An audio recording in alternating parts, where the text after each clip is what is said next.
ছোটবেলা থেকে ক্যামেরার প্রতি একটা অন্যরকম অনুভূতি কাজ করত। মনে হতো বড় হয়ে একজন ফটোগ্রাফার হব।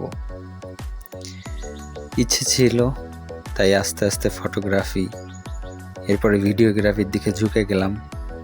একটা সময় এটা শখ ছিল, কিন্তু এখন এটা পেশায় এসে রূপান্তরিত হয়েছে। তবে ফটোগ্রাফি ভিডিওগ্রাফি লাইফটা খুব একটা সহজ নয়। আমরা যে কাজটা করি, এই কাজটা অত্যন্ত গুরুত্বপূর্ণ আমি মনে করি। কারণ একটা বিয়ের কাজ, একটা ইভেন্ট প্রোগ্রাম যখন উঠাতে হয়, আমাদের কাছে অনেক বড় একটা দায়িত্ব থাকে। প্রত্যেকটা মুহূর্তগুলো সুন্দরভাবে উপস্থাপন করার জন্য ভিডিওগ্রাফার এবং ফটোগ্রাফি যে করে, প্রত্যেকেরই একটা দায়িত্ব মাথার উপরে থাকে।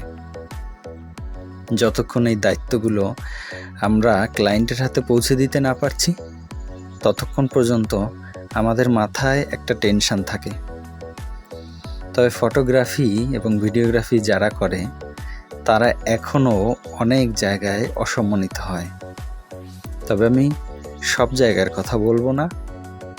অনেক জায়গায় এতটাও যত্ন করে যে তাদের গল্প আমরা অন্য জায়গায় দিয়ে থাকি।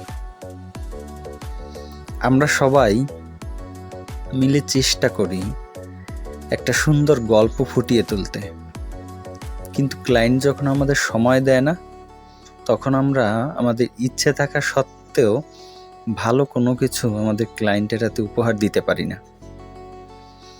আমাদের সব কিছুতেই দোষ খোঁজা হয়।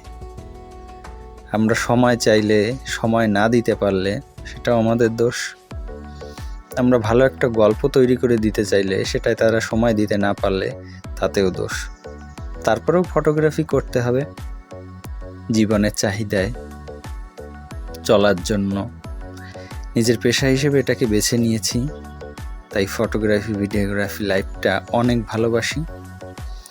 এই ব্লগটা যারা যারা দেখবেন, আশা করব সবাই প্রত্যেকটা ভিডিওগ্রাফারদের সম্মান করবেন। প্রত্যেক ফটোগ্রাফার এবং ভিডিওগ্রাফার চেষ্টা করে এই সুন্দর মুহূর্তগুলো ফ্রেমবন্দি করার, তাই তাদেরকে সম্মান করুন।